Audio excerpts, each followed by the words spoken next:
Extra, Find the Fine Line. LeBron's Lakers still looking for their next head coach. Lakers had an interview with former player, current TV analyst Mark Jackson. The former Warriors head coach was also a finalist for that Sacramento Kings job, but of course eventually went to Warriors assistant Mike Brown. Shannon, would you still like to see Mark Jackson become the Lakers head coach? I would. I think it'd be a wonderful fit. I think it'd be a great fit, not only for the Lakers, but LeBron James. Skip, the guy played at an extremely high level. If I'm not mistaken, I think he's, third or fourth on the all-time assist list. He was Rookie of the Year. Coached at a high level. He's the foundation that got the Steph Curry, the Warriors that we see. It was he that nurtured and talked about how great Steph and Clay were. He said they were the greatest shooting backcourt tandem that had ever been created. And people laughed him, Skip tried to laugh him out. Man, you out your mind. What are you talking about? Man, that's hyperbole. Now they're universally regarded as the best shooting backcourt. Steph Curry is universally regarded as the greatest shooter of all time. And Mark Jackson was the foundation that actually started that. So, Skip, I think it would be a great, because you got somebody that communicate. And if you listen to him on the telecast, and occasionally I love Mark, had him on my podcast, you can tell he knows what he's talking about. He talks about the adjustments that one team should make, the adjustment that the other team did make. So why not give him an opportunity? You're hoping that, if Doc flames out, maybe they fly Doc Rivers, or maybe Quinn Snyder has run his courts. What? I like Mark Jackson. I think he'd be a great fit. I think LeBron James would respect him. I think Anthony Davis would respect him. And when you have the upper guys respecting the coach, the other guys fall in line. So I think it still would be a great fit, and I hope he actually gets the job.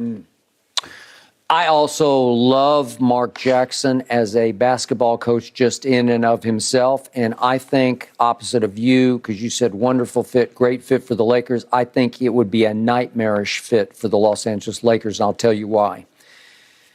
Mark Jackson is old school. He's an old man now. He is his own man, my way or the highway. And why did he finally fall apart in Golden State with management? Because he just said, leave me alone. Right. I do it my way. You do what you do. I do what I do. Right. They repeatedly clashed. They had some issues that he was spending a little too much time, in their view, with the congregation that he pastored down here in Southern California during those days. Remember, he hasn't coached for 8 years. 8 seasons. Years. Yep. Wow. Mm-hmm. Okay, and all of a sudden he's a hot name, in part because he's still on TV, and he doesn't do a good job. He does a great job on television, and I love him on television.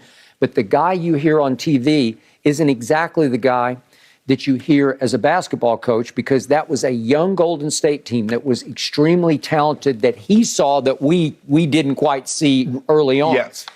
He showed them the ropes. He taught them how to win in this league at this level. And that foundation to this day benefits those players. Correct. Steph, Clay, and Draymond. They learned the business of professional basketball from Mark Jackson, because he can flat out teach it to a younger team. Right. Well, help me out.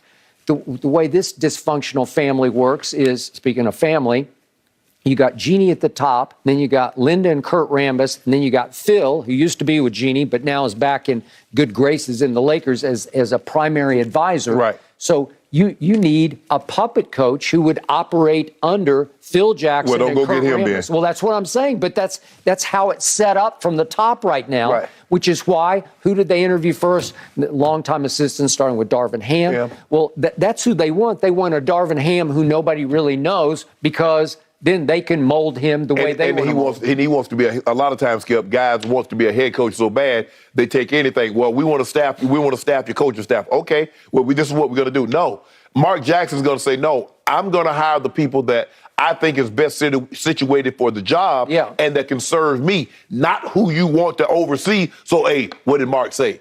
What did y'all do in meetings? What happened on the road trip? Nah, he's not going to hire those type of guys.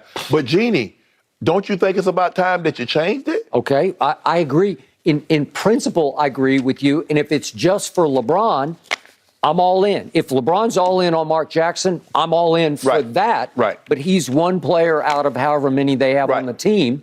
And it's very possible that next year would be one and done in Los Angeles for LeBron James, right? Right. So do you hire a coach just for LeBron, or for the slightly longer. But see, that was the thing. And see, that's what got them. They had an opportunity. They had the best coach they could have had. They could have had a 10 or 15 year, and that was Ty Lue. Yep. I got it. Ty Lue says, I ain't coming to coach LeBron. I'm coming to coach. I got it. Because, Skip, remember, he got fired because they wanted him to play all the young guys. Ty Lue said, man, I'm trying to win. I ain't playing no young guys. These guys not ready to play. I'm going to keep playing JR. I'm going to keep playing these veteran guys. And they said, well, we're going to get you on up out of here. Well, they got him. They put Larry Drew Sr. Into that role. Yep. Ty Lue knows how to coach. You got to you've tried it your way. Jeannie, your dad would have never done it like this. Your dad would have never done it like this. I'm sure he had people that he relied on, but he went with his gut. He went with his instinct. And it was very, very successful. You relied on Kurt, and I get it. They can be your friends. But friends and business don't really mix. Yep, I agree. So do I think Mark Jackson would have been a better fit in Sacramento than Mike Brown? I do. Yeah. I think that's the kind of team he could mold. But they even rejected what? Mark Jackson, he's finished second, reportedly, to Mike Brown? Really?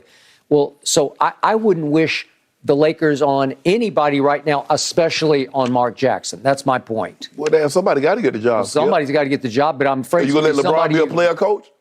Well, he has been for these many years. That's what he's always done. Well, the article being reported that they had internal discussion about getting Kyrie.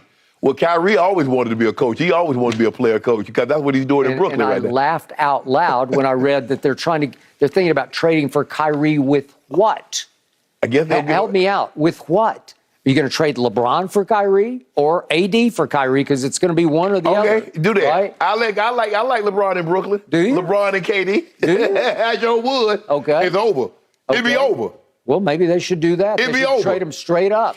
Yeah. And then you'd get LeBron for a year or two, right? You go get Kyrie. Kyrie going to be at the beach with his family on game day some days. You don't know where he is. And California is really, really nice. The weather is really, really nice. And Kyrie be on his own thing. So he might be in some yoga studio. He might be looking for some fresh sage to burn. So, hey, that's y'all. But you'd have a much younger Kyrie than LeBron, obviously, and AD, right? And those would be your big two. Could you rebuild around that? Sure, you could. Go ahead. Okay. We go ahead. We ain't gonna rebuild. We just gonna reload. Just put a couple of pieces around KD and LeBron. Okay. So would Brooklyn take a one-shot deal on LeBron in year 20 to try to win it all with KD and LeBron? Hey, let the Lakers get Kyrie that $220 million deal. Yep. See how that work out for you. So if you can't beat him, LeBron, you got to join There you him. go. See, Right? there you ain't no Jordan. What you mean beat what? He in the same place. KD probably was at the Miami Grand Prix also. He had nothing but time on his hand. Really? He wasn't playing no basketball. Was LeBron in Miami? Yeah, he's at the Grand Prix. I just saw him partying. I didn't think he went to the Grand Prix. Yeah, he was there. I read a whole story about all the celebrities at the Grand Prix, and he wasn't around. And then he was there. Huh. Yeah. Well, let him go back to Brooklyn. I like this idea. Yeah. I co-sign. Yeah. Do it. One shot. Why you be hating on LeBron? I'm not hating on LeBron him. be low key. He ain't got to be in everybody's picture like somebody else I know. Really? Yeah, all up in the picture. Who? You know who. Well, we're about to talk about that. So let's talk about who. You know who. Yeah. Well, it's the who. Yeah. We could do an entire segment on y'all's hypotheticals, and it could actually last the whole show. Phenomenal stuff, gentlemen. All right. You mentioned Skip Sky, Baker Mayfield. You think he should rethink this exit strategy out of Cleveland? No. That's coming up next. No mercy, no mercy. All right, back to the NBA and over to the East. After falling to the Bucks on Saturday, Celtics head coach Ime Udoka lamented a, quote, bad missed call that led to Marcus Smart only getting 2 late free throws instead of 3. Potentially that could have sent this game to OT. Smart intentionally missed the second free throw, but Boston could not convert on the tip-in. They go down 103-101.